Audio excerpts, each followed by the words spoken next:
أعوذ بالله السميع العليم من الشيطان الرجيم من همزه ونفخه ونفسه بسم الله الرحمن الرحيم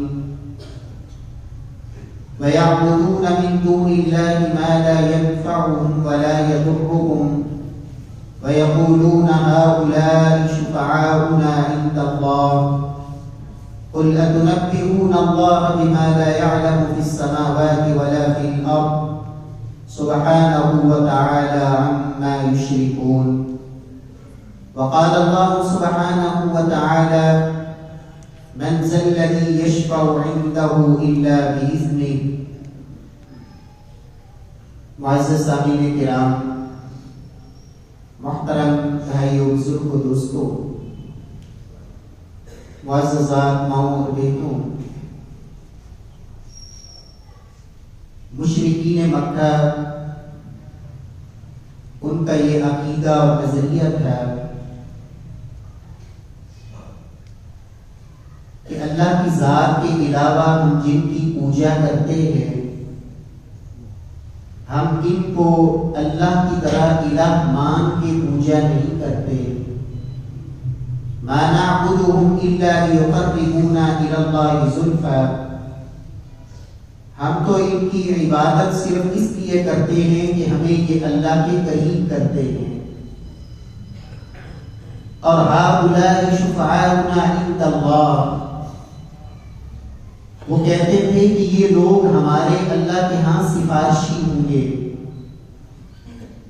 دنیا کے اندر کس طرح ایک بادشاہ ہوتا ہے، پوری سلطنت کا ایک وہ ذمہ دار ہوتا ہے، اپنے نظام حکومت کو چلانے کے لیے مختلف علاقوں میں اس نے اپنے ماتحت کئی وزراء اور کئی چھوٹے سطح پر اس نے ذمہ دار مقرر کیے ہوتے ہیں. جس طرح وہ اپنی سلطنت کو چلانے میں وہ ان کے ہاتھوں مجبور ہوتا ہے، ان کی معاونت کا وہ محتاج ہوتا ہے. اسی وجہ سے کئی ایسے موقعوں پر وہ چاہتا نہیں ہوتا لیکن وہ اپنے ان ماتحتوں کے ہاتھوں مجبور ہو کر ان کی بات مان لیتا ہے. وہ ان کی سفارش کو ٹھکرا نہیں سکتا. اور بسا اوقات کسی کی محبت اس کے ہاں اس قدر زیادہ ہوتی ہے کہ اس محبت کے ہاتھوں وہ مجبور ہو کر اس سفارش کو ماننے کے لیے وہ بے بس ہوتا ہے. اسی طرح کا جاہلانہ عقیدہ وہ اللہ کی ذات کے بارے میں بھی رکھتے تھے کہ رب کائنات ان لوگوں کی سفارش کو ماننے پہ وہ مجبور ہو گیا. اس کے نہ چاہتے ہوئے بھی یہ لوگ اپنی سفارش کو منوا لیں گے. میرے پیارے بھائیوں، قرآن مجید میں رب کائنات نے اس جاہلانہ عقیدے کا رد کیا کہ لوگوں من ذا الذی یشفع عنده الا باذنہ. سب سے پہلی بات یہ یاد رکھو کہ اللہ رب العزت کے ہاں سفارش صرف وہی کرے گا جس کو سفارش کرنے کی رب کائنات اجازت دیں گے. اللہ کی اجازت کے بغیر کسی کو وہاں سفارش کی جرات نہیں ہوگی. بلکہ سورہ نبا میں رب کائنات نے فرمایا لا يتكلمون الا من اذن له الرحمن.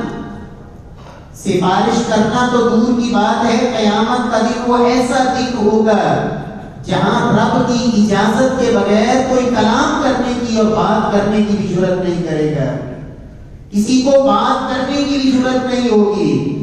اس لیے میرے پیارے بھائیوں، یہ جاہلانہ مشرکوں والا عقیدہ کہ کسی ہستی کے بارے میں، چاہے وہ پیغمبر ہو، چاہے وہ کوئی اور ہستی ہو، کوئی فرشتہ ہو، کوئی پیر ہو، کوئی بزرگ ہو، کوئی قبر والی سرکار ہو، جو مرضی ہو، یہ عقیدہ رکھنا کہ اللہ کی اجازت کے بغیر، رب کی مرضی کے بغیر وہ زبردستی اللہ سے یہ کام، یہ بات منوا لیں گے، میرے پیارے بھائیوں، یہ مسلمانوں والا عقیدہ نہیں، یہ قرآن مجید والا عقیدہ نہیں.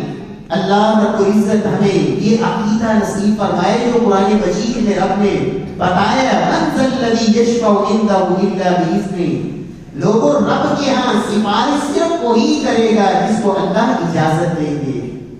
دوسری بات، ہر ایک کے حق میں سفارش نہیں ہوگی، سفارش بھی صرف اسی کے حق میں ہوگی جس کے حق میں سفارش کی اللہ اجازت دیں گے، رب پسند کریں گے۔ وَلَا يَشْفَعُونَ إِلَّا لِمَنِ ارْتَضَىٰ، کسی کی وہ سفارش نہیں کریں گے سوائے اس کے جس کے لیے میرا اللہ پسند کرے گا کہ اس کی سفارش ہو۔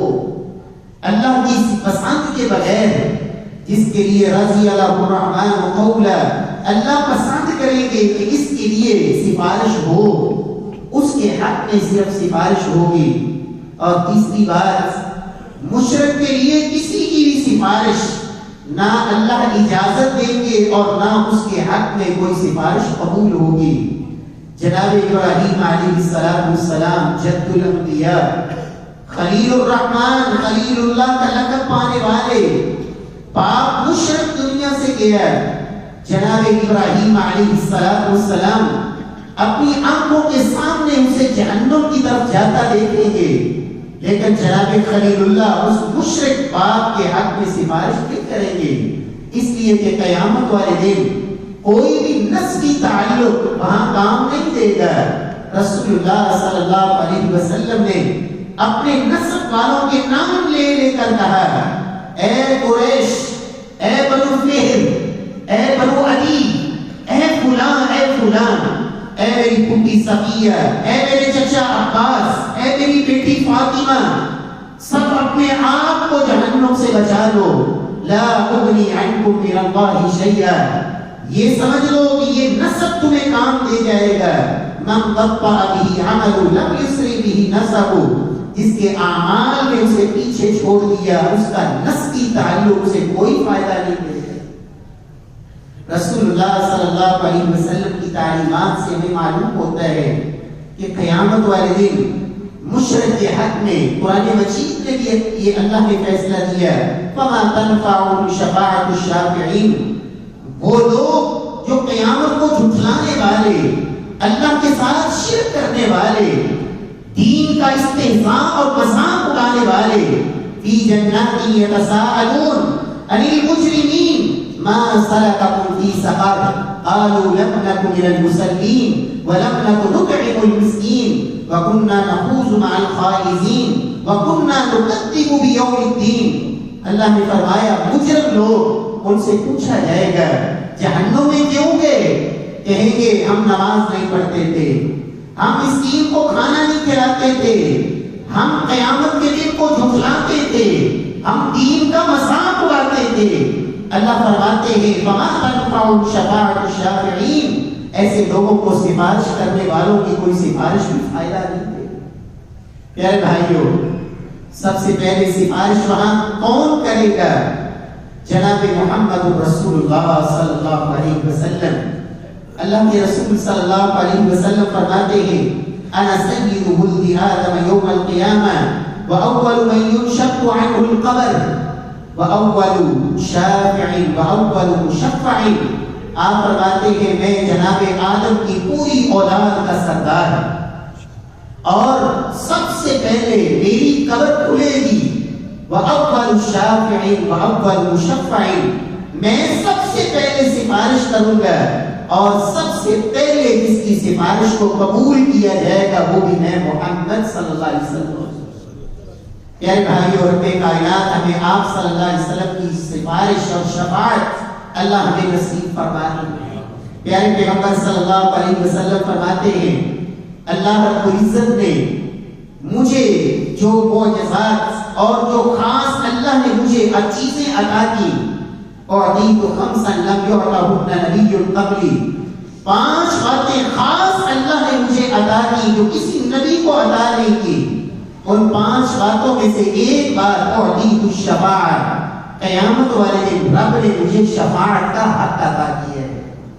اللہ کے رسول صلی اللہ علیہ وسلم فرماتے ہیں لِكُلِّ نَبِيٍّ دَعْوَةٌ مُسْتَجَابَةٌ، دنیا کے اندر رب نے ہر نبی کو یہ اختیار دیا ہے کہ تمہاری ایک دعا ایسی ہوگی جو قبول ہوگی، اسے رد نہیں کیا جائے گا۔ ہر نبی نے وہ دعا دنیا میں کر لی۔ فرمایا فاختبأت شفاعۃ لأمتی یوم القیامہ، میں نے اپنی اس دعا کو قیامت والے دن اپنی امت کی سفارش کے لیے میں نے اپنی اس دعا کو بچا کے رکھا ہوا ہے، لیکن یہ نصیب اسے ہوگی لمن مات لا یشرک باللہ شیئا، جو دنیا سے اس حالت میں گیا کہ اس نے رب کے ساتھ کسی کو شریک نہیں بنایا۔ یہ میری شفاعت اس کا مقدر بنے گی۔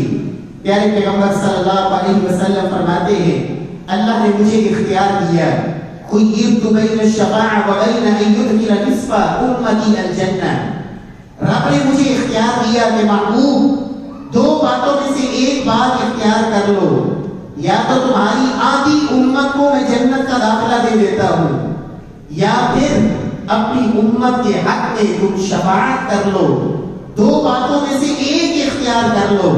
نبی صلی اللہ علیہ وسلم فرماتے ہیں فاخترت الشفاعۃ، میں نے شفاعت کو اختیار کر لیا، میں نے اپنی آدھی امت جنت میں داخل کروانے کی بجائے اپنی امت کے ہر اس شخص کے حق میں جو بھی موحد تھا، توحید والا تھا، توحید پہ اس نے جان دے دی اور رب کے ساتھ کسی کو شریک نہیں بنایا، اس کی توحید ربوبیت کے اندر، توحید الوہیت کے اندر اور توحید اسماء و صفات کے اندر کسی قسم کا رب کے ساتھ شرک نہیں کیا ہوگا، میری وہ شفاعت میرے ہر اس امتی کا مقدر بنے گی۔ رب کائنات ہم سب کو اس شفاعت کا اللہ ہمارے نصیب میں فرما دے اور ہمیں اس کا حقدار بنا دے۔ پیارے بھائیو، نبی صلی اللہ علیہ وسلم فرماتے ہیں قیامت کا دن میدان محشر، وہاں لوگ انبیاء کے پاس جائیں گے۔ آج کتنے لوگ ایسے بدعملی کا شکار، وجہ کیا ہے؟ ان کو اس طرح کا دھوکہ دیا جاتا ہے، وہی دھوکہ جو مشرکین مکہ کی ایک سوچ تھی کہ ہمارا تعلق تو فلاں ہستی کے ساتھ ہے، فلاں شخصیت کے ساتھ ہے، وہ ہمیں بچا لیں گے، ہؤلاء شفعاؤنا عند اللہ۔ اور میرے پیارے بھائیوں، نبی صلی اللہ علیہ وسلم فرماتے ہیں وہاں جناب آدم کے پاس لوگ سفارش کے لیے جائیں گے۔ جناب آدم، لوگ کہیں گے انت ابونا، آپ ہمارے باپ ہیں، پہلے نبی ہیں، آپ ہماری سفارش کریں۔ جناب آدم علیہ السلام سفارش نہیں کریں گے، فرمائیں گے مجھے رب نے ایک کام سے منع کیا تھا لیکن میں وہ کام نہ اس سے بچ سکا، حالانکہ رب نے ان کی وہ توبہ بھی قبول کر لی اور صدیاں بیت گئی، لیکن وہ اپنے آپ کو کہیں گے میں اس اہل نہیں اپنے آپ کو سمجھتا ہے کہ میں تمہاری سفارش کروں۔ تم جناب نوح کے پاس جاؤ، جناب نوح کے پاس جائیں گے، وہ بھی اسی طرح کا عذر پیش کریں گے۔ پھر جناب ابراہیم، جناب موسیٰ، جناب عیسیٰ، مختلف انبیاء کرام کے پاس ہوتے ہوئے جناب عیسیٰ کے پاس جائیں گے، وہ کہیں گے تم آخری نبی محمد رسول اللہ کے پاس جاؤ صلی اللہ علیہ وسلم۔ جناب عیسیٰ علیہ السلام وہ بھی کہیں گے نہیں میں سفارش نہیں کروں گا، تم محمد رسول اللہ صلی اللہ علیہ وسلم کے پاس جاؤ۔ اللہ کے رسول کے پاس لوگ آئیں گے، پیارے پیغمبر صلی اللہ علیہ وسلم فرماتے ہیں کہ میں اللہ کی اجازت اور رب کے حکم سے میں سجدے میں گر جاؤں گا، اللہ کے سامنے سجدہ ریز ہوں گا۔ اور کتنے وہ بد نصیب ہیں جن کو دنیا میں بھی سجدے کی توفیق نہیں ہوتی، قیامت والے دن یہ سجدہ کرنا چاہیں گے لیکن اس وقت سجدہ نہیں ہو سکے گا، قبریں تختہ بن جائیں گی، اس لیے کہ رب کا نام پکارا جاتا تھا دنیا کے اندر، لیکن نماز ان کے لیے بڑی بھاری تھی، مشکل تھی۔ نبی صلی اللہ علیہ وسلم فرماتے ہیں میں سجدے میں جاؤں گا اور اللہ کی تعریف کے وہ کلمات کہوں گا جو رب مجھے سکھائیں گے، مجھے نہیں پتا وہ کون سے ایسے کلمات ہوں گے، اللہ وہ مجھے کلمات سکھائیں گے جن کے ذریعے میں رب کی تعریف کروں گا۔ رب کی طرف سے پھر مجھے کہا جائے گا یا محمد صلی اللہ علیہ وسلم ارفع رأسک سل تعطى واشفع تشفع، اے محمد صلی اللہ علیہ وسلم اپنا سر اٹھائیے، آپ سوال کیجئے، آپ کی بات کو سنا جائے گا، آپ مانگیے آپ کو عطا کیا جائے گا، آپ سفارش کیجئے، آپ کی سفارش کو قبول کیا جائے گا۔ رسول اللہ صلی اللہ علیہ وسلم فرماتے ہیں میں سفارش کروں گا۔ پیارے بھائیوں، رب کائنات ہمیں جناب رسول اللہ صلی اللہ علیہ وسلم کی اللہ اس سفارش کا حقدار بنا دے۔ قیامت والے دن کتنے ایسے لوگ ہوں گے، یاد رکھیں کہ اللہ کے نبی صلی اللہ علیہ وسلم کی شفاعت سے محروم اور پیارے پیغمبر صلی اللہ علیہ وسلم کی شفاعت بھی نصیب نہیں ہوگی۔ کیوں؟ یہ سب سے بڑے جرم میں مبتلا جو شرک ہے۔ یاد رکھیں شیطان سب سے پہلا انسان کے اوپر جو وار کرتا ہے اور جس گناہ میں انسان کو ملوث کرنے کی کوشش کرتا ہے، سب سے پہلا گناہ وہ شرک ہے۔ وہ چاہتا ہے کہ یہ شرک میں مبتلا ہو جائے کسی طرح، اس لیے کہ جب یہ شرک میں مبتلا ہو گیا تو پھر مشرک کا تو کوئی عمل بھی رب کے ہاں قابل قبول ہی نہیں۔ مشرک کے تو اعمال کو اللہ رام کے ڈھیروں کی طرح اڑا دیں گے۔ وَقَدِمْنَا إِلَىٰ مَا عَمِلُوا مِنْ عَمَلٍ فَجَعَلْنَاهُ هَبَاءً مَنثُورًا۔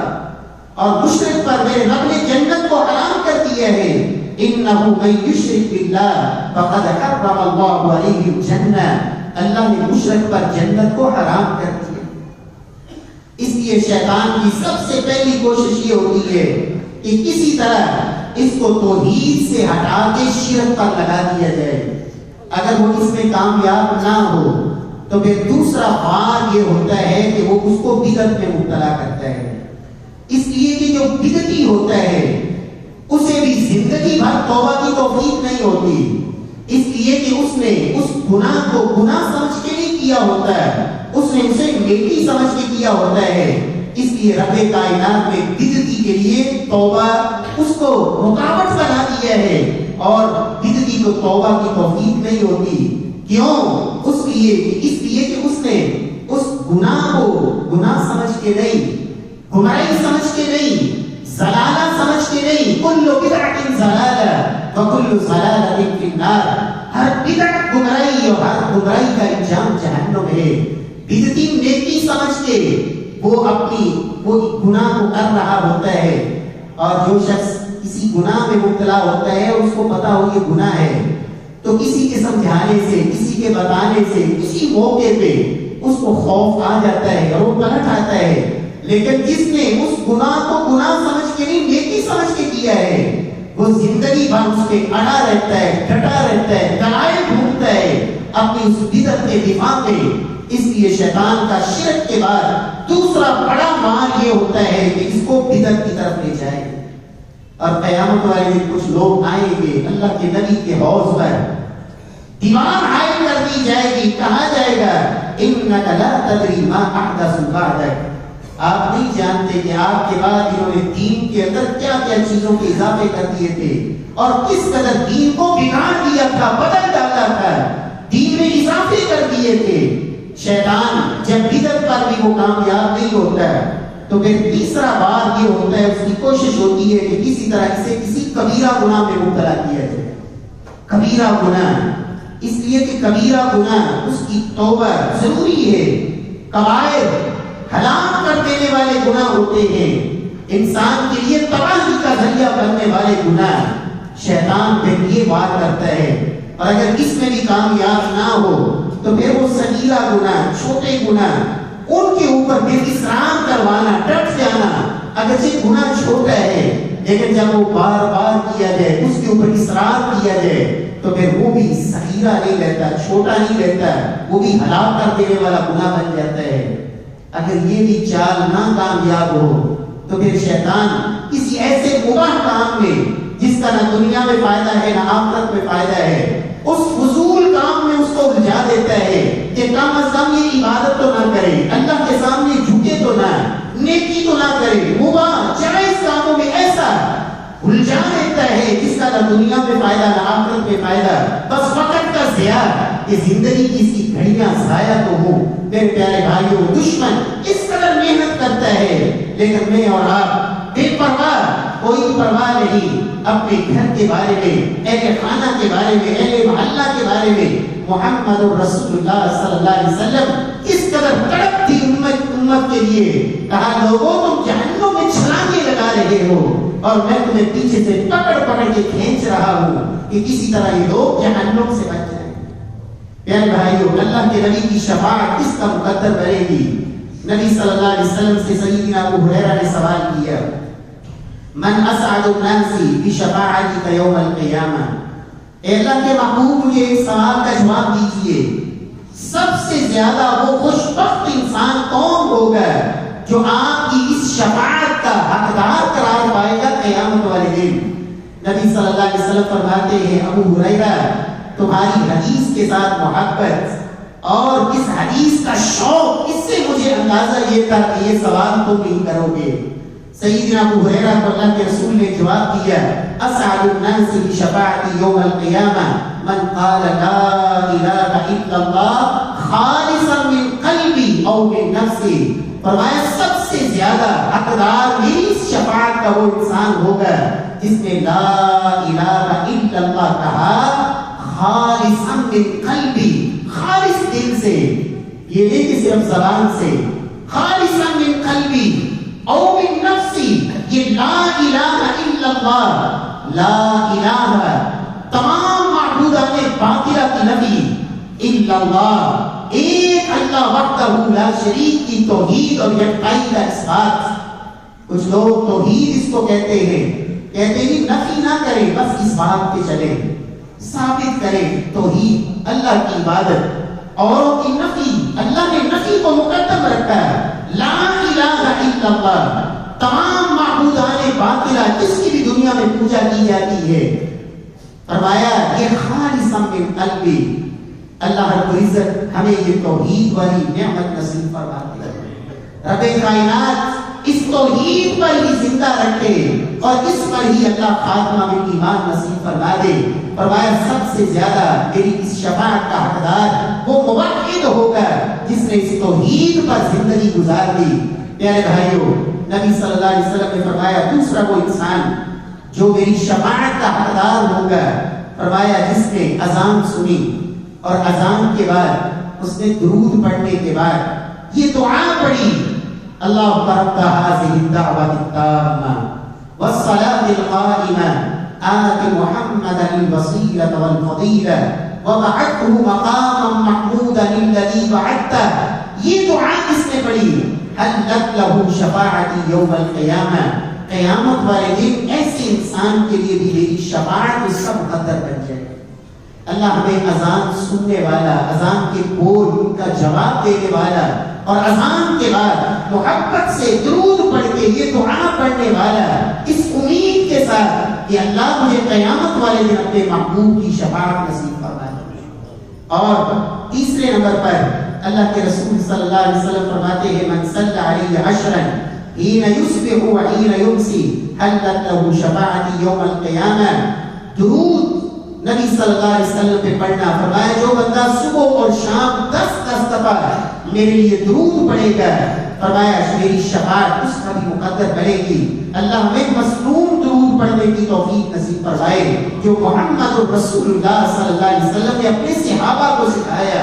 رب کعبہ کی قسم، بناوٹی درود اس کے فضائل ہزاروں لکھ دیے جائیں جو اللہ کے نبی نے نہیں بتائے، ان کے مقابلے میں وہ درود جو محمد رسول اللہ صلی اللہ علیہ وسلم کی زبان اطہر سے نکلا، آپ نے صحابہ کو سکھایا، جو درود ابو بکر نے پڑھا، عمر فاروق، عثمان ذوالنورین اور علی المرتضی، تمام صحابہ جو درود پڑھتے رہے، اللہ ہمیں وہ درود صبح شام اور ہر لمحے، اللہ کے نبی صلی اللہ علیہ وسلم نے تو فرمایا تھا لوگوں کی دعاؤں میں بھی کثرت سے درود پڑھا کرو، اللہ تمہاری دعاؤں کو بھی قبول فرمائے۔ اور چوتھے نمبر پر فرمایا لا يصبر على لأواء المدينة وشدتها أحد من أمتي إلا كنت له شفيعا يوم القيامة، جو شخص مدینے کی سختیوں پر صبر کر لے، وہاں کی سختی اور شدت پر وہ صبر کرے گا، فرمایا قیامت والے دن اس انسان کے حق میں بھی میں سفارش کروں گا۔ اللہ ہمیں شہادت والی موت اور نبی پاک صلی اللہ علیہ وسلم کے شہر کے اندر اللہ ہمیں یہ موت نصیب فرما دے۔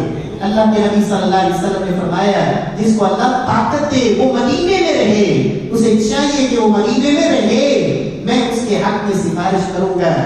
اگر اس نے وہاں صبر کیا اور وہاں آنے والی مشقتوں کو برداشت کیا، اللہ رب العزت سے دعا ہے خالق ارض و سما ہمیں شرک سے بچائے۔ اللہ رب العزت کی ذات کے ساتھ، اس کی صفات کے ساتھ یہ جو عقیدہ ہے، جو عیسائیوں کا عقیدہ تھا جسے قرآن نے بیان کیا، وقالت اليہود عزیر ابن اللہ وقالت النصارى المسیح ابن اللہ، یہودی کہتے تھے عزیر اللہ کا بیٹا ہے اور عیسائی کہتے تھے کہ جناب عیسیٰ اللہ کے بیٹے ہیں۔ میرے پیارے بھائیوں، اللہ رب العزت نے دو ٹوک اعلان فرمایا، قل هو اللہ احد اللہ الصمد لم یلد ولم یولد ولم یکن له کفوا احد۔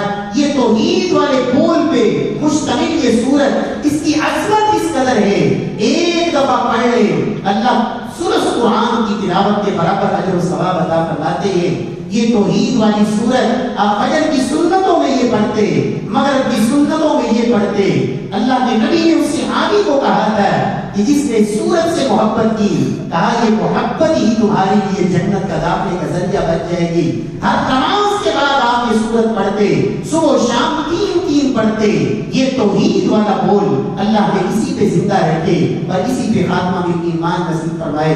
وَأَقُولُ قَوْلِي هَٰذَا وَآخِرُ دَعْوَانَا أَنِ الْحَمْدُ لِلَّهِ رَبِّ الْعَالَمِينَ۔